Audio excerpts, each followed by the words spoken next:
और welcome friends, M Singh foundation YouTube channel पे आप लोग का स्वागत है। आज से बिहार दरोगा 2213 पीटी परीक्षा को ध्यान में रखते हुए स्पेशल प्रैक्टिस सेट का एक सीरीज शुरू किया गया है, जिसका कि आज प्रैक्टिस सेट 1 लेकर आपके सामने उपस्थित हूँ। बिल्कुल ये लेटेस्ट पैटर्न पर बेस्ड होगा और लेटेस्ट है। जी हाँ, इससे लेटेस्ट अभी आज के डेट में कोई नहीं है प्रैक्टिस सेट। 100 प्रश्नों का ये पूरा सेट होगा, जिसका कि फुल एक्सप्लेनेशन आपको यहाँ पे दिया जाएगा। चूंकि आज पहला दिन है, इसीलिए आज के जो सेट का कट ऑफ रखा गया है वो रखा गया है, यदि आप मेल कैंडिडेट हैं तो 65 रखा गया है, किसी भी कैंडिडेट के 65 रखा गया है, और फीमेल कैंडिडेट के लिए 60 रखा गया है। देखिए, कोशिश कीजिए कि आप इतना स्कोर टच कर पाते हैं या नहीं कर पाते हैं। आज के सेट का पीडीएफ हमारे टेलीग्राम चैनल पर अवेलेबल रहेगा। आप जाएंगे, वहां से डाउनलोड करेंगे, बनाएंगे और फिर वीडियो से आंसर मिलाकर अपने स्कोर को कमेंट बॉक्स में जरूर बताएंगे। तो चलिए बिना वक्त गवाए आज के वीडियो को शुरू करते हैं। आज के सेट का पहला प्रश्न है कि गोविंद चंद्र गढ़वाल की रानी कुमार देवी ने धर्मचक्र जिन विहार कहाँ बनवाई थी? बोधगया, राजगिरी, कुशीनगर या सारनाथ? आप लोग चाहें तो वीडियो को 2-3 सेकंड के लिए पॉज करके अपने आंसर को एनालाइज करें, फिर आंसर दें। इस प्रश्न का सही उत्तर हो जाएगा ऑप्शन डी, सारनाथ।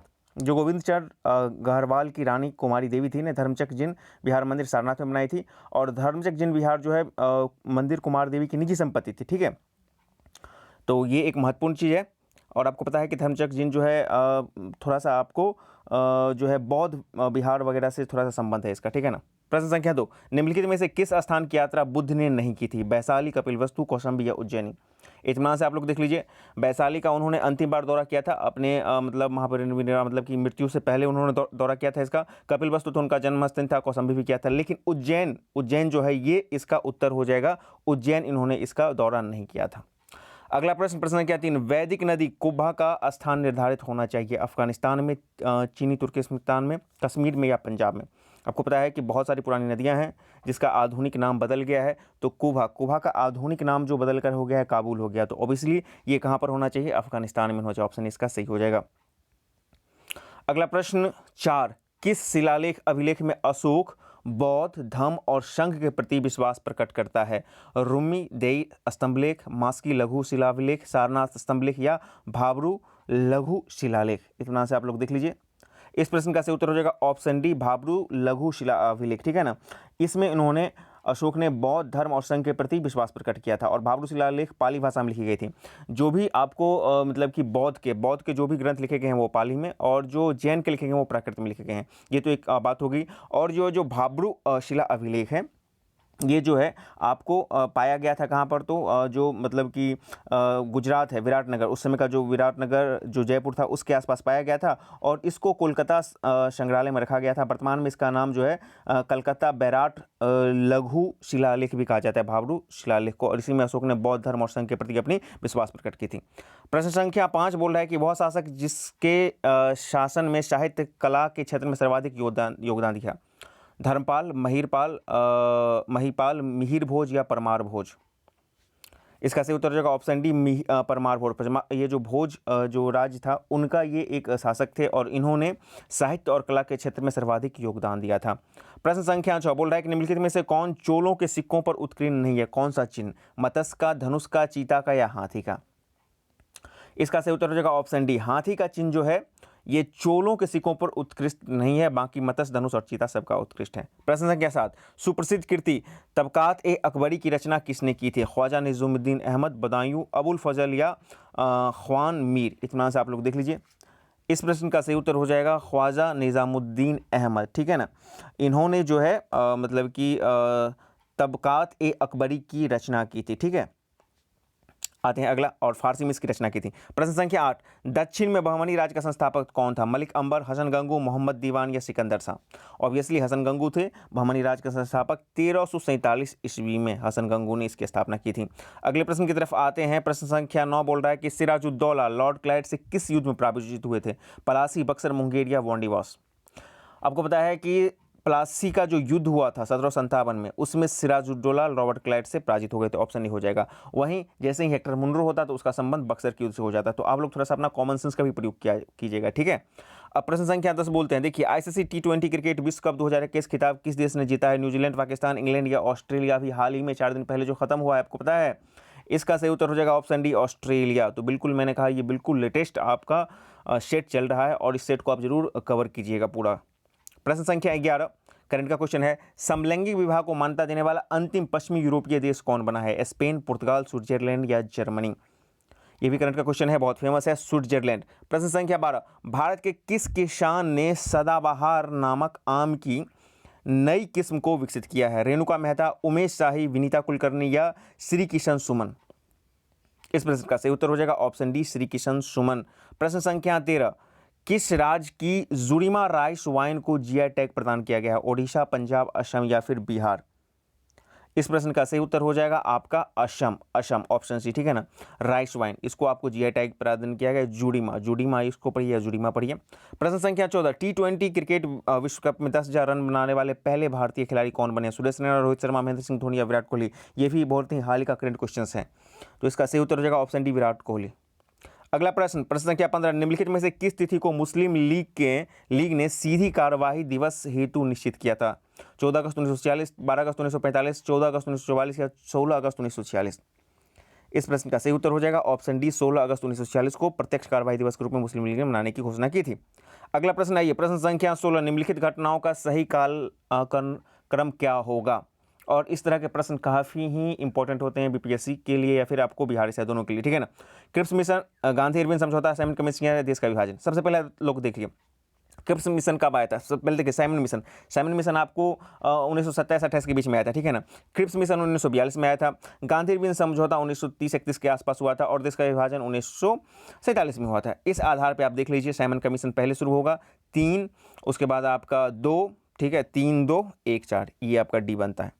प्रश्न संख्या 17, निम्न आंदोलन का भी आपको सही काल अनुक्रम लगाना है। सविनय अवज्ञा, असहयोग, खिलाफत या भारत छोड़ो? तो खिलाफत आंदोलन 1919 के आसपास शुरू हुआ था, असहयोग आंदोलन आपको 1920 में शुरू हुआ था, सविनय अवज्ञा आपको 1930-31 के आसपास, 31 बोल सकते हैं आप, और भारत छोड़ो आपको 1942। तो इस आधार पर आप लोग देख लीजिए 2, 3, 1, 4 कहीं पर बन रहा है, 2, 3, 1, 4 ऑप्शन सी बन रहा है, तो 17 का सही ऑप्शन हो जाएगा ऑप्शन सी हो जाएगा। अगले प्रश्न की तरफ चलते हैं। प्रश्न संख्या 18 बोल रहा है कि 1765 में इलाहाबाद की संधि किन किन के मध्य हुई थी? Robert Clive, Shah Alam, Balwant Singh, Robert Clive, Mir Jafar, Shujauddaula, Mir Qasim, Robert Clive या नमूजुद्दौला या शाह आलम, रॉबर्ट क्लाइड, शुजाउद्दौला? ये प्रश्न आपको याद कीजिए कि जो बक्सर का युद्ध हुआ था और उस युद्ध के समाप्ति के बाद संधियां हुई थी, तो ये संधि आपको हुआ था शाह आलम, रॉबर्ट क्लाइड और शुजाउद्दौला के बीच में हुआ था, ठीक है ना। और 2 संधि हुआ था, इलाहाबाद का प्रथम और द्वितीय संधि हुआ था। इस संधि के माध्यम से अंग्रेज जो है भारत के राजनीतिक और वित्तीय प्रशासन में हस्तक्षेप इनका बढ़ गया था। प्रश्न संख्या 19, किस मौलवी ने 1857 की क्रांति को जिहाद धर्मयुद्ध की संख्या दी थी? अहमदुल्ला, सरफराज अली, शरीयतुल्लाह या शाह वलीउल्लाह? इसका सही उत्तर हो जाएगा ऑप्शन ए, अहमदुल्ला। प्रश्न संख्या 20, करेवा अच्छी तरह से जाने जाते हैं किसके लिए? सेब की कृषि के लिए, केला की कृषि के लिए, अंगूर की कृषि के लिए या फिर केसर की कृषि के लिए? जो करेवा होते हैं ये जम्मू कश्मीर क्षेत्र में पाए जाते हैं, फिर पंजाब में, और ये आपको केसर की कृषि के लिए बहुत ही प्रसिद्ध होते हैं। ऑप्शन डी इसका सही हो जाएगा। अगला प्रश्न, पृथ्वी की सतह पर मौसम परिवर्तन के लिए उत्तरदायी कारक कौन कौन से हैं? पृथ्वी का घूर्णन, पृथ्वी का परिक्रमण, पृथ्वी का अपनी दूरी पर झुकाव या सूर्य का घूर्णन? तो सूर्य तो कभी घूमता नहीं, ये बात आपको पता है कि सूर्य अपनी जगह पर स्थिर रहता है। और पृथ्वी का घूर्णन से मौसम परिवर्तन में बहुत ज़्यादा नहीं है, हाँ, लेकिन पृथ्वी का परिक्रमण और पृथ्वी का अपने अक्ष पर झुकाव, ये दोनों फैक्टर प्रभावित करते हैं मौसम परिवर्तन के लिए पृथ्वी की सतह पर, ठीक है ना। तो ऑप्शन देख लीजिए, 2, 3 कहाँ पर आ रहा है आपका? 2, 3 आपका ऑप्शन बी बन रहा है, तो ऑप्शन बी इसका सही हो जाएगा। प्रश्न संख्या 22 बोल रहा है कि सागर तल पर वातावरण द्वारा कितना दबाव डाला जाता है? सागर तल की बात की जा रही है, ठीक है ना। इसमें से आप लोग देख लीजिए 10, 13.25 मिलीबार, 10, 12.75 मिलीबार, 10, 10.25 मिलीबार, 10, 21.50 मिलीबार? इसका सही ऑप्शन हो जाएगा ए। ऐसे प्रश्नों को आप रट लें, ठीक है ना, बहुत ज़्यादा समझ नहीं पाते हैं तो इत्मीनान से इसको रट लें। जैसे 76 मतलब कि पारा का लगाता है दाब, तो इस तरह से इसको भी याद कर लीजिए आप, ठीक है ना, सागर तल पर। चलिए 23, निम्नलिखित में से कौन से दक्षिण पश्चिम मानसून की शुरुआत करता है? अल नीनो, उपोष्ण कटिबंध पश्चिमी धाराएं, ध्रुवीय अग्र या उष्ण कटिबंधीय पूर्वी धाराएं? दक्षिण पश्चिम मानसून आपको पता है कि भारत में सर्वाधिक इसी मानसून से वर्षा होती है, तो इसकी शुरुआत किससे होती है? तो इसकी शुरुआत जो पहले होती है वो उष्ण कटिबंधीय पूर्वी धाराओं से इसकी शुरुआत होती है, दक्षिणी पश्चिमी मानसून की। प्रश्न संख्या 24, कौन सा लौह और इस्पात संयंत्र जर्मन सहयोग से स्थापित किया था? टिस्को जमशेदपुर, HSL राउरकेला, HSL भिलाई या HSL दुर्गापुर? चलिए, अब इसका एक सूत्र होता है, भीरू राज दबे दबे, भीरू राज दबे दबे, ठीक है ना, दबे दबे। अब देखिए, भीरू मतलब भिलाई रूस से, राउरकेला जर्मनी से, और दुर्गापुर ब्रिटेन से। तो इस आधार पर देख लीजिए यहाँ पे हमको क्या पूछ रहा है, तो पूछ रहा है कि जर्मन के सहयोग से भीरू राज राउरकेला जर्मनी से। तो देख लीजिए ऑप्शन 20 का सही हो जाएगा। प्रश्न संख्या 25, कौन सा राज्य थोरियम का सबसे बड़ा उत्पादक है? बिहार दरोगा 2446 मेंस का प्रश्न है। केरल, बिहार, उड़ीसा या मध्य प्रदेश? ऑप्शन ए का सही हो जाएगा केरल। 26 बोल रहा है कि यूरिया अमोनिया उत्पादक KRIBHCO संयंत्र आधारित है, किस पर आधारित है? ताप ऊर्जा पर, विद्युत ऊर्जा पर, या पवन ऊर्जा पर, या फिर गैस ऊर्जा पर?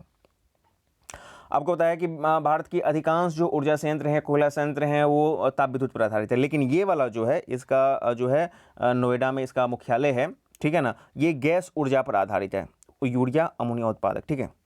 39 पंचायती राज व्यवस्था के अंतर्गत जो है ग्राम शासन एक दृष्टांत है स्थानीय स्वशासन का, प्रतिनिधि मूल शासन का, जनवादी लोकतंत्र का, या प्रत्यक्ष लोकतंत्र का? अब इसको आपको कूट करना है, कूट कीजिए और मिलाइए, बताइए जी क्या क्या होगा।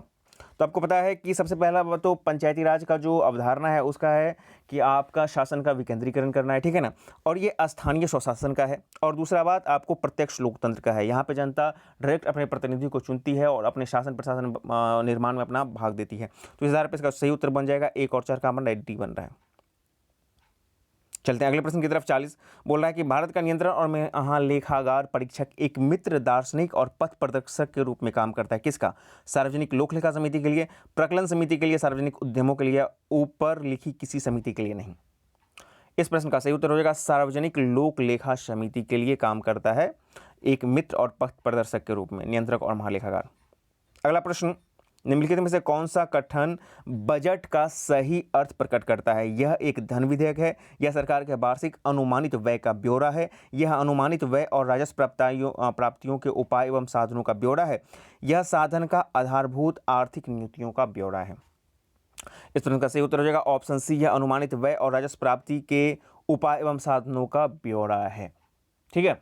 और ये 112 अनुच्छेद 112 के अंतर्गत इसका जो है विवरण है बजट का। प्रश्न संख्या 42, संवैधानिक शासन का अर्थ क्या है? ये प्रश्न बहुत ही इंपॉर्टेंट है क्योंकि इस तरह के प्रश्न जो है ना आपको एनालिटिकल होते हैं और बिहार एसआई का कुछ ऐसा ट्रेंड है कि कुछ प्रश्न वो एनालिटिक देते हैं, ठीक है ना। चलिए इस प्रश्न को देख लेते हैं। पूछ रहा है कि संवैधानिक शासन का अर्थ क्या है? 42, संविधान के प्रावधानों के अनुरूप शासन, विधि के शासन का शासन, नागरिक अधिकार का शासन, या सीमित शासन? तो संवैधानिक शासन का अर्थ जो हो जाएगा वो हो जाएगा आपके चारों के चारों हो जाएंगे, संविधान के शासन के अनुरूप, विधि के शासन, नागरिक अधिकार और सीमित शासन, ठीक है ना। ऑप्शन डी इसका सही हो जाएगा। और इस तरह के प्रश्न आपको आगे भी 2-3 और मिलेंगे। प्रश्न संख्या 43 बोल रहा है कि लॉबिंग का क्या कार्य होता है या लॉबिंग की कार्यशैली कहाँ पर अपनाई जाती है? लॉबी ग्रुप जो होता है जनमत संग्रह वाले संस्थानों द्वारा, राजनीतिक दलों द्वारा, या दबाव समूह द्वारा, या प्रेस द्वारा? तो ये दबाव समूह द्वारा लॉबी का कार्य किया जाता है, ठीक है ना। जो सरकार पर दबाव बनता है, जैसे कृषि समूह, अमेरिका में जैसे कोई बिल पास करवाना होता है तो वहाँ पर दबाव समूह कार्य करता है। तो इस तरह का लॉबिंग ग्रुप वही होता है जो लॉबी बनाते हैं, खेमा बनाते हैं, ठीक है ना। 44, अध्यक्षात्मक प्रणाली का कार्य सिद्धांत क्या है? शक्तियों का पृथक्करण, शक्तियों का मिश्रण, सामूहिक उत्तरदायित्व, या शक्तियों का विभाजन? अध्यक्षात्मक प्रणाली में होता है शक्तियों का पृथक्करण, ठीक है ना। और ये जो है अमेरिका जैसे राज्यों में है, अमेरिका जैसे देशों में है, ठीक है ना। यहाँ पे मतलब कि विधायिका को कार्यप्रणालिका को अपनी लोकतांत्रिकता सिद्ध करने के लिए विधायिका पर निर्भर नहीं रहना पड़ता है, लेकिन भारत में है संसदनात्मक प्रणाली है, ठीक है ना। तो यहाँ पे जो है मतलब कि कार्यप्रणाली को अपनी जो है वस्तुस्थिति साबित करने के लिए विधायिका पर आश्रित रहना पड़ता है। तो वो हो गया संसदीय प्रणाली जो भारत में आता है, और अध्यक्षतात्मक प्रणाली जो है यूएसए में आता है। तो शक्तियों का वहाँ पर पृथक्करण होता है, ठीक है ना। 45, भारतीय संविधान में इनमें से किसका सर्वाधिक ऋणी है? स्विट्जरलैंड का संविधान, संयुक्त राज्य अमेरिका का संविधान, भारत शासन अधिनियम 1935, या फिर कनाडा का संविधान? ऑब्वियसली आपको पता है कि भारत शासन अधिनियम 1935 का अधिकांश हिस्सा हूबहू यहाँ पर ले लिया गया है, उसमें कुछ बदलाव करके लिया गया है यहाँ पे। 46, भारतीय संदर्भ में लोकतांत्रिक समाजवाद के सिद्धांत का समर्थक कौन है? जवाहरलाल नेहरू, राम मनोहर लोहिया, जयप्रकाश नारायण, या मोहनदास करमचंद गांधी? तो भारतीय संदर्भ में लोकतांत्रिक समाजवाद का जो है समर्थक सबसे ज़्यादा है जवाहरलाल नेहरू। ऑप्शन इसका सही हो जाएगा।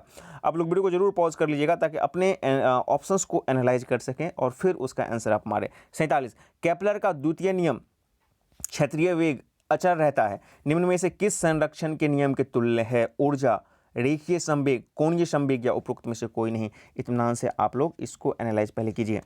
तो इसका जो सही उत्तर हो जाएगा केपलर का जो है वो हो जाएगा आपको कोणीय संवेग। ऑप्शन सी इसका सही हो जाएगा, ठीक है ना। कोणीय संवेग संरक्षण का ये सिद्धांत बताता है, ठीक है ना। इसका मतलब होता है dA/dt, ठीक है। ये थोड़ा आपको साइंस का है, फिजिक्स का है, उसको आप लोग देख लीजिएगा। नॉर्मली आप यहाँ पे जिनको नहीं समझ में आया ये याद रखिएगा, केपलर का द्वितीय नियम क्षेत्र जो है अचर जो है ये कोणीय संवेग संरक्षण के सिद्धांत पर आधारित है। प्रश्न संख्या 48, एक छोटा ठोस गोल्फ का गेंद श्यान द्रव्य में गिराया जाता है, यह अनंततः एक समान वेग में चलता है जो कहलाता है प्लान वेग, सीमांत वेग, क्रांतिक वेग या रेनॉल्ड वेग। तो इसको बोला जाता है आपको सीमांत वेग। ऑप्शन बी इसका सही हो जाएगा। ये पूरा का पूरा सेट आपको एम सिंह फॉर्नेस यूट्यूब चैनल के द्वारा लाया जा रहा है। यदि आपको वीडियो पसंद आए तो चैनल को सब्सक्राइब करें, वीडियो को लाइक करें। देखिए वीडियो का कट ऑफ तो मैंने कर दिया है कि आज के सेट का कट ऑफ 60 और 65 रखा है, और लाइक भी कहा है कम से कम 300 लाइक जरूर दीजिए आज की वीडियो को, ठीक है। आप सब लोग कोशिश कीजिएगा तो जरूर हो जाएगा 300 लाइक। चलते हैं अगले प्रश्न की तरफ। 49, पृथ्वी का द्रव्यमान m तथा त्रिज्या r है, व्यक्ति भूमध्य रेखा पर भारहीन महसूस करे, इसके लिए पृथ्वी का एक दिन कितना लंबा होना चाहिए। ये भी आपको फिजिक्स का प्रश्न है, ठीक है ना। ये डायरेक्ट नहीं पूछ करके आपको फॉर्मूला के फॉर्म में पूछ रहा है। 4 ऑप्शन इतना से देख लीजिए। तो पृथ्वी का द्रव्यमान m और त्रिज्या r, व्यक्ति भूमध्य रेखा पर भारहीन महसूस करे, इसके लिए पृथ्वी का एक दिन 2 pi r root under capital R/G किससे लंबा होना चाहिए, ठीक है। तो इसको आप लोग याद कर लीजिएगा, और इसका एक नियम भी है। अगला प्रश्न करंट से, वानसोंग 8 नामक एक नई विकसित हाइपरसोनिक मिसाइल का सफलतापूर्वक परीक्षण किस देश ने किया है। रूस, चीन, इजराइल या उत्तर कोरिया। ये भी बहुत ही हाल का करंट है, तो ये किया गया है अभी हाल ही में उत्तर कोरिया के द्वारा। ऑप्शन इसका डी सही हो जाएगा। प्रश्न संख्या 51 बोल रहा है कि राइट लाइवलीहुड अवार्ड 2021 दिल्ली स्थित किस संस्थान को दिया गया है। लव, लाइट, लाइव या लाइफ। ऑप्शन डी लाइफ को दिया गया है। 52, शांति के क्षेत्र में 2021 के नोबेल पुरस्कार हेतु नामित मारिया रशा किस देश की हैं। फिलीपींस, रूस, वियतनाम या अमेरिका। इस प्रश्न का सही उत्तर हो जाएगा ऑप्शन ए फिलीपींस। प्रश्न संख्या 53, किस वर्ष 2021 हेतु शांति स्वरूप भटनागर पुरस्कार कितने वैज्ञानिकों को प्रदान किया गया है। 10, 11, 12 या 15। इस प्रश्न का सही उत्तर हो जाएगा कुल 11 व्यक्तियों को प्रदान किया गया है। प्रश्न संख्या 54, T20 क्रिकेट विश्व कप 2021 टूर्नामेंट में सर्वाधिक रन किस बल्लेबाज ने बनाया है। David Warner, Mitchell Marsh, Babar Azam या मोहम्मद रिजवान। ये भी बिल्कुल हाल का करंट है। ऑप्शन सी हो जाएगा बाबर आजम, जो पाकिस्तान के खिलाड़ी हैं। 55, आवर्त सारणी में परमाणु क्रमांक 38 वाला तत्व उपस्थित होगा। समूह 2A मतलब 2A समूह एवं 5वें आवर्त में, 2A समूह द्वितीय आवर्त में, 5 समूह द्वितीय आवर्त में, या 3A समूह 5वें आवर्त में। ऐसे प्रश्नों का उत्तर देने के लिए आप इसका इलेक्ट्रॉनिक विन्यास निकाल लीजिएगा। जब 38 क्रमांक को आप निकालिएगा तो अंत में आपको 3D10 आएगा और 5S2 आएगा, ठीक है ना। अब इस आधार पे आप इसको डिसाइड कीजिएगा, तो समूह 2 या 2A हो जाएगा और आवर्त 5 हो जाएगा, ठीक है ना। तो इस आधार पर ये थोड़ा सा आपको केमिस्ट्री का है, इसको भी आप लोग देख लीजिएगा, कंसेप्ट क्लियर कर लीजिएगा, और फिर इस तरह के सवाल को बनाने में आपको आसान होगी। 56, इस्पात को रक्त ताप से निम्न ताप पर गर्म करके धीरे धीरे ठंडा करने का प्रक्रम कहलाता है। कठोरीकरण, एनिलीनीकरण, टेम्परिंग या नाइट्राइडीकरण। इसका सही उत्तर हो जाएगा ऑप्शन बी एनिलीनीकरण। क्या किया जाता है, जो भी इस्पात होते हैं, स्टील होते हैं, उसको रक्त ताप से निम्न ताप पर गर्म किया जाता है और फिर तुरंत धीरे धीरे, मतलब तुरंत नहीं, धीरे धीरे ठंडा किया जाता है, तो उसको एनिलीनीकरण कहा जाता है, ठीक है ना। 57, H2S2O7 के लिए औद्योगिक नाम है। पायरो सल्फ्यूरिक अम्ल, मार्स अम्ल, ओलियम या उपरोक्त सभी। Option C oleum. केमिस्ट्री को भी अच्छे से कीजिएगा, फिजिक्स और बायोलॉजी को भी कीजिएगा, ठीक है ना। इजी वे में निकलेगा जी। साइंस का आपका अच्छा चला गया, आपका उधर मतलब कि करंट और हिस्ट्री और मतलब कि जो है पॉलिटी सेक्शन अच्छा चला गया, तो बहुत अच्छा से आपका एग्जाम निकल जाएगा। 58, सूत्री विभाजन नहीं होता है जीवाणु में, हरी शैवालों में, कवकों में या उच्च वनस्पतियों में। तो ये जीवाणु में सूत्री विभाजन नहीं होता है। अगला प्रश्न 59, सीप मोती किस वर्ग से संबंधित है। मोलस्का, ऑर्थोपेडो, पेरिफेरा या मेलेलिया। मेलिया, ठीक है। मैमल में तो नहीं होगा, मैमल में तो इंसान वगैरह आ जाते हैं। ये सब के सब आ जाते हैं मेलस्का में। बेसिकली ये सब समुद्री क्षेत्रों में पाए जाते हैं, सीप मोती, ठीक है ना, और मेलस्का संघ के प्राणी। 60, कीट की पहचान अन्य जीवधारियों से उनके पास क्या होने से की जाती है। अन्य जीवधारी से आप कीट संपर्क के प्राणी को कैसे कीजिएगा, क्योंकि कीट संपर्क जो है जीवों में सबसे बड़ा संपर्क है। 2 जोड़े पंख से, 3 जोड़े टांग से, ट्रेकिया से, उपयुक्त सभी से। तो 3 जोड़े टांग से कीट को आपको पहचान की जाती है। अगला प्रश्न, एक बीज के अंकुरण के लिए निम्नलिखित में से कौन सी 3 परिस्थितियां सर्वाधिक महत्वपूर्ण होती हैं। मिट्टी, पानी, ऑक्सीजन। पानी, उचित तापमान, ऑक्सीजन। उचित तापमान, ऑक्सीजन, कार्बन डाइऑक्साइड, तापमान, ऑक्सीजन, प्रकाश। इसका सही उत्तर हो जाएगा ऑप्शन बी, पानी, उचित तापमान और ऑक्सीजन। अगला प्रश्न, जीवों के द्विनाम पद्धति के 2 घटक कौन कौन से हैं। स्थानीय नाम और जाति विशेषण, वंश नाम जाति विशेषण, जाति नाम और जाति विशेषण, या कुल नाम जाति विशेषण। तो वंश और जाति, जी हाँ। पहले वंश नाम और जाति विजन, यही जो है जीवों के द्विनाम पद्धति के, जैसे पैंथेरा टिग्रिस है ना, होमोसेपियंस, तो इस तरह का वही है। अगला प्रश्न, पसीने का सबसे महत्वपूर्ण कार्य क्या है? जो मानव शरीर से पसीना निकलता है। हानिकारक लवणों को शरीर से निष्कासन, ये तो है। शरीर से ताप का नियंत्रण, ये भी है। शरीर से अनावश्यक जल का निष्कासन या हानिकारक कीटाणुओं का निकासन। ठीक है, अब पूछ रहा है कि इसमें सबसे ज़्यादा महत्वपूर्ण कार्य क्या है? तो सबसे होगा शरीर के ताप का नियंत्रण। यदि आपका पसीना नहीं निकले तो गर्मियों के दिन में इंसान की स्थिति बेहद खराब हो जाएगी। पसीना निकलता है फिर आपका शरीर बिल्कुल ठंडा हो जाता है। 64, निम्नलिखित में से कौन से समूह में केवल चालक तंत्रिकाएं हैं? मोटर नर्व्स हैं। मोटर नर्व्स साइंस का बहुत ही अच्छा टॉपिक है, और ये टॉपिक आपको कहीं समझ में नहीं आए तो ये टॉपिक आप जाकर लूसेंट वाला देख लीजिएगा, जो मेन लूसेंट जीएस है, वहाँ पर इन सब टॉपिक को अच्छा से आपको कवर किया गया है, देख लीजिए। इस प्रश्न का जो सही उत्तर हो जाएगा वो हो जाएगा ऑप्शन डी हो जाएगा, फेसियल, ग्लास्को फेरेंजियल और ट्राइजोनिमल। ठीक है ना, इन सब को आपको मोटर तंत्रिकाएं, जो मोटर नर्व्स होते हैं, वो पाए जाते हैं। 65 बोल रहा है कि जब वृक्क कार्य करना बंद कर दे किडनी, तो निम्न में से कौन सा पदार्थ जमा हो जाएगा शरीर में? वसा का, प्रोटीन का, शर्करा का, या रक्त में नत्र जनित अवशिष्ट पदार्थ का? जो वृक्क यानी कि किडनी काम करना जैसे ही बंद कर देगा, जो नाइट्रोजन जनित जितना भी है वो सब का जमा हो जाएगा। तो ऑप्शन डी इसका सही हो जाएगा। ठीक है ना। अगला प्रश्न 66, निम्नलिखित में से कौन सा विकल्प शरीर का सबसे बड़ा आंतरिक अंग है? गुर्दा, पेट, जिगर या फेफड़ा? आपको पता है जो लीवर है, लीवर जो है शरीर का सबसे बड़ा अंग माना जाता है, तो ऑप्शन सी इसका सही हो जाएगा। चलते हैं अगले प्रश्न की तरफ। प्रश्न संख्या 67, निम्नलिखित में से उस विटामिन की कमी से हुए विकार का चयन करें जिसमें मुंह, गले, पैर के निचले हिस्से एवं पैर के पंजों में लाल रंग के धब्बे उत्पन्न हो जाते हैं। पेलेग्रा, बेरीबेरी, स्कर्वी या रतौंधी? तो ये जो सिम्टम बताया जा रहा है वो पेलेग्रा की जो है मतलब कि विकार, इसको बोलते हैं पेलेग्रा रोग बोल या विकार बोल, इसके कारण ये होता है। ठीक है ना। और ये किसके कमी के कारण होता है? तो विटामिन B3, पेलेग्रा जो होता है विटामिन B3 के कमी के कारण ये रोग उत्पन्न होता है, जिसमें कि आपको मुंह, गले, पैर के निचले हिस्से एवं पैर के पंजों में लाल रंग उत्पन्न हो जाते हैं।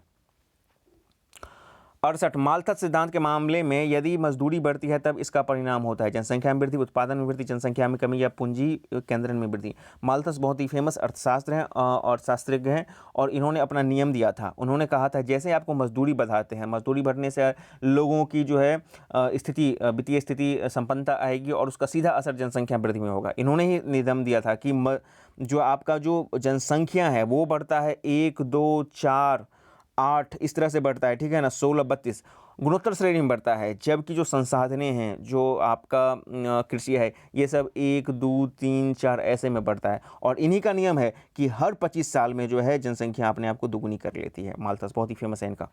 अगला प्रश्न, बौद्धिक संपत्ति अधिकार व्यवस्था का प्रबंधन करता है IMF, WTO, EU व सार्क? तो बौद्धिक संपदा जो है इसका प्रबंधन WTO करता है। अगला प्रश्न 70, निम्नलिखित में से किस समिति ने भारत में राष्ट्रीय कृषि एवं ग्रामीण विकास बैंक नाबार्ड की स्थापना की संस्तुति की थी? बहुत ही फेमस क्वेश्चन है। ऑप्शन देख लीजिए, नरसिम्हन समिति, शिवरामन समिति, अभिजीत सेन समिति या चक्रवर्ती समिति? ऑप्शन बी इसका सही हो जाएगा। शिव रामन समिति के सिफारिश पर इसकी स्थापना की गई थी 1982, 12 जुलाई 1982 को। 71, निम्नलिखित में से किस बाजार स्थिति में फर्म आपस में मूल्य निर्धारण और उत्पादन निर्णय में आत्मनिर्भर होते हैं, एक दूसरे पे निर्भर है? ऑप्शन देख लीजिए, अल्प अधिकार में, एकाधिकार में, एकाधिकारात्मक प्रतिस्पर्धा में या फिर पूर्ण प्रतिस्पर्धा में? 71 का इसका सही उत्तर हो जाएगा ऑप्शन ए, अल्प अधिकार बाजार में। प्रश्न संख्या 72, वह मुद्रा जो या तो बेहतर आय या प्रतिकूल परिस्थितियों के कारण एक दूसरे देश में शीघ्रता से प्रभावित होती है, क्या कहलाती है? कठोर मुद्रा, गर्म मुद्रा, मृदु मुद्रा या शीतल मुद्रा? हॉट मनी, कठोर मुद्रा, ऑप्शन बी इसका सही हो जाएगा।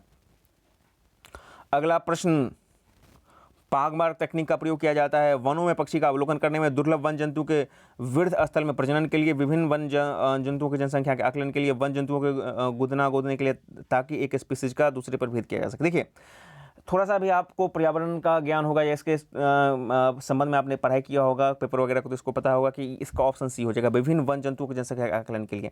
अभी जैसे हाल ही में भारत में बाघों की संख्या घट रही थी, ठीक है ना, तो बाघों की संख्या कैसे गिनती है की जाती है? तो इसी तरह से जो है ये जो है पदमार्ग तकनीक से, तो और भी बहुत सारे जंतुओं के संख्या को पता करने के लिए किया जाता है, तो इसका ऑप्शन सी हो जाता है।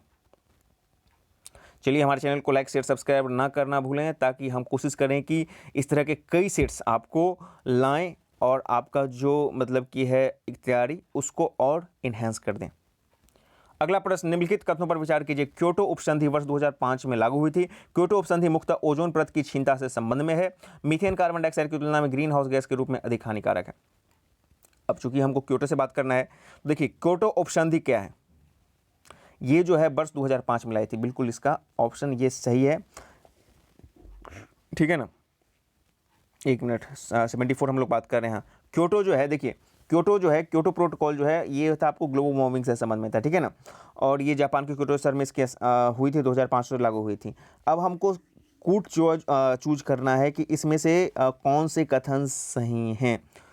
तो इसका जो सही उत्तर हो जाएगा ऑप्शन सी हो जाएगा, ठीक है ना, सिर्फ यही हो जाएगा, ठीक है ना, क्योंकि यहाँ पे ओजोन परत बता रहा है, ओजोन नहीं है, ग्लोबल वार्मिंग से संबंध में हो जाएगा, ठीक है ना। और मीथेन कार्बन डाइऑक्साइड की तुलना में ग्रीन हाउस गैस ग्रुप में अधिक हानिकारक है, तो ग्रीन हाउस गैस में तो मतलब कि कार्बन डाइऑक्साइड का ही सर्वाधिक योगदान है, तो उस आधार पर आप 2 लिख दीजिए। तो ऑप्शन ए यानी कि मतलब कि ये हो जाएगा सी, केवल ऑप्शन ए ये सही हो जाएगा।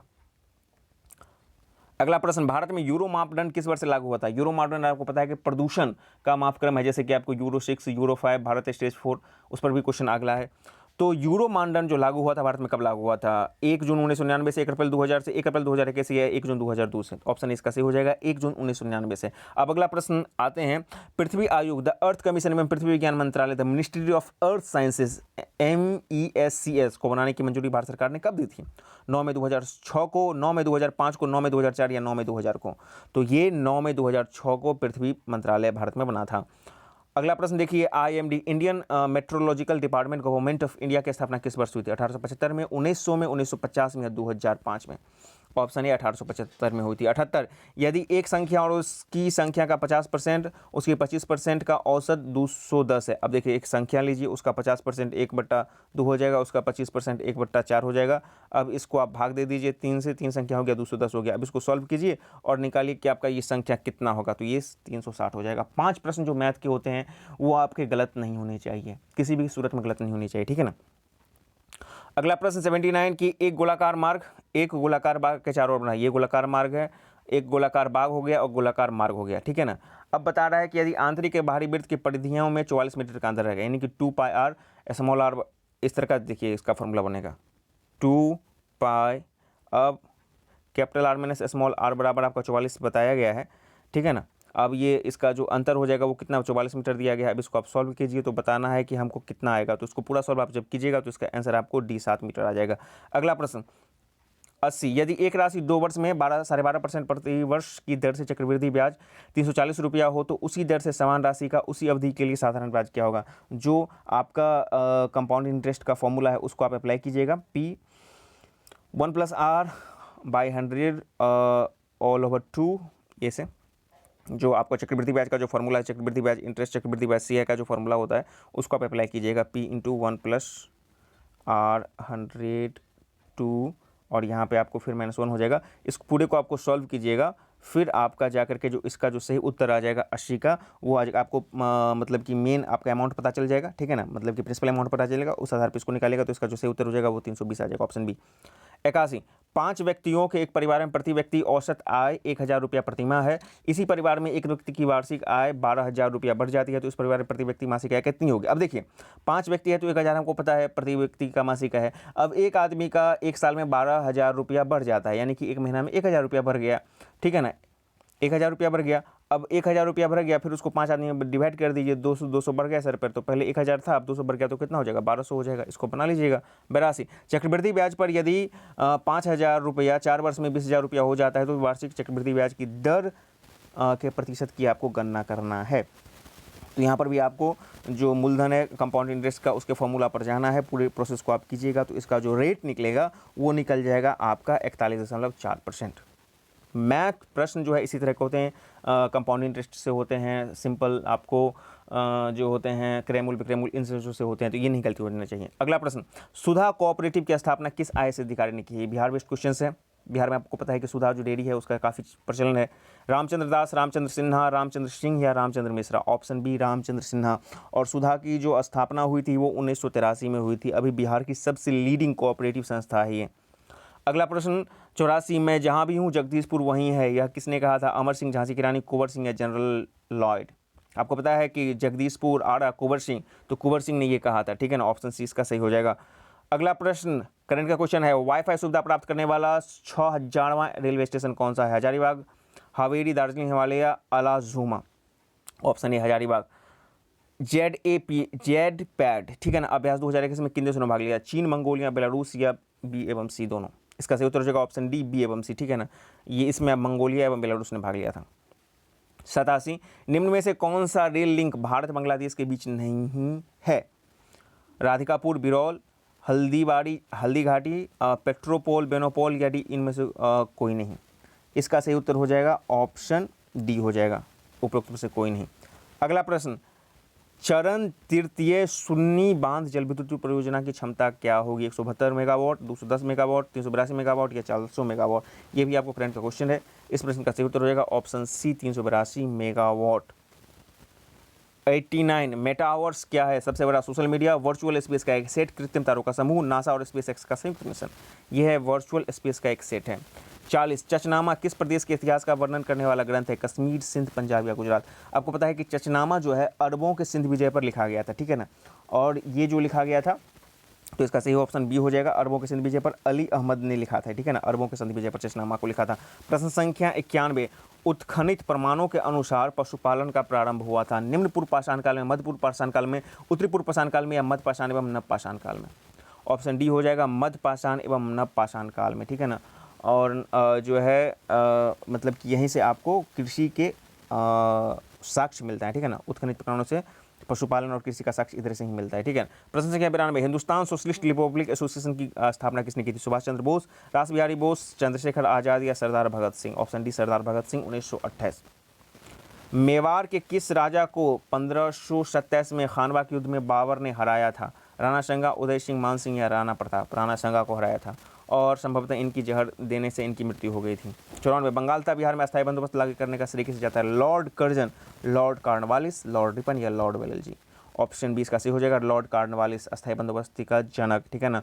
और लॉर्ड वेलेस्ली सहायक संधि का जनक, हैदराबाद मान जो है सहायक संधि वाला इसमें आ जाएगा। लॉर्ड कॉर्नवालिस अस्थायी बंदोबस्ती। 95, भारतीय रेल के दक्षिणी मध्य मंडल में पहली बार लंबी दूरी की किस दो मालगाड़ियों का सफलतापूर्वक परिचालन किया था? वतन और हिम्मत, समझौता और भारत, त्रिशूल और गरुड़, कोयल और किसान?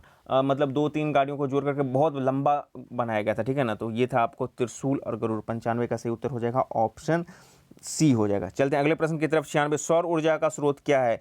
रासायनिक अभिक्रिया, नाभिकीय संलयन, विखंडन या अन्य कोई? आपको पता है कि नाभिकीय संलयन होता है, ऑप्शन 20 का सही हो जाएगा। 97, धातु के एक खोखले ठोस आवेशित गोले के पृष्ठ के ऊपर केंद्र की ओर, देखिए क्या बताया, धातु के खोखले और आवेशित गोले के पृष्ठ से केंद्र की ओर जाने पर क्षेत्र क्या होता है? बढ़ता है, घटता है, उतना रहता है जितना पृष्ठ पर सभी जगह शून्य रहता है। ऑप्शन डी हो जाएगा, सभी जगह शून्य रहता है। तभी तो बोला जाता है कि जैसे बिजली वगैरह कड़कता है तो आप कार का पूरा सारा खिड़की वगैरह बंद करके बीच में रह जाएं, क्योंकि वहाँ पे शून्य हो जाता है, ठीक है ना। उसी कंसेप्ट में यहाँ पर भी काम करता है। यदि आपको पूरा इस तरह का धातु का खोखला है और बीच में कोई है तो वहाँ पे आपको शून्य हो जाएगा, नीचे नहीं आ पाएगा आवेश। 98, लेजर का मूल आधार क्या है? अवशोषण, स्वतः उत्सर्जन, प्रेरित उत्सर्जन या प्रकीर्णन? लेजर आपको light amplification by simulated emission of radiation, जो लेजर है तो वहाँ पर प्रेरित उत्सर्जन किया जाता है। ऑप्शन सी इसका सही हो जाएगा। 99, निम्न में से कौन सी गैस कृत्रिम श्वसन में प्रयोग की जाती है? ऑक्सीजन, नाइट्रोजन, हीलियम, इनमें से सभी? ऑब्वियसली इनमें से सभी का उपयोग किया जाएगा, ठीक है ना। कृत्रिम श्वसन में आपको जैसे कि ऑक्सीजन के साथ हीलियम दिया जाता है, जहाँ पर एनेस्थीसिया वाला काम होता है तो दांत वगैरह उखाड़ने में वहाँ ऑक्सीजन के साथ नाइट्रोजन किया जाता है, तो सभी का प्रयोग किया जाता है यहाँ पे, ठीक है ना। प्रश्न संख्या 100, CaO-Cl2 की विरंजन क्षमता का कारण क्या है? विरंजक चूर्ण जिसको आप बोलते हैं, नवजात ऑक्सीजन, क्लोरीन, HClO या HCl? तो विरंजन चूर्ण के विरंजन क्षमता का जो कारण है वो नवजात ऑक्सीजन है। ऑप्शन ए इसका सही हो जाएगा। तो इस प्रकार आज आपने 100 प्रश्नों का एक बेहतरीन सेट देखा। आज प्रथम दिन है बिहार साहित्य का सेट का सिलसिला शुरू करने का। इस 100 में से आपने कितना स्कोर किया वो कमेंट करें। यदि आपको किसी प्रश्न के उत्तर पे डाउट है तो वो भी कमेंट बॉक्स में लिखें। चैनल पे नए हैं तो चैनल को सब्सक्राइब करें, वीडियो पसंद है तो लाइक शेयर करें, और हमारे लाइक का टारगेट 300 है, 300 पूरा दीजिए और हमारे साथ बने रहें। समय जैसे जैसे मिलता जाएगा आपको पूरा सेट करवाया जाएगा, इसको और भी जो भी सेट आएगा उसको करवाया जाएगा। लेकिन एक सलाह है, पहले आप अपने सिलेबस को कवर करेंगे जिस भी बुक से करते हैं, फिर आप सेट को बनाएं, तब जाकर उसका मज़ा कुछ और है। फिर आपको समझ में भी आएगा और मन लगते जाएगा, फिर आपको कोई भी चीज़ मुश्किल नहीं लगेगा, सब कुछ आपको आसान लगने लगेगा। Thank you very much.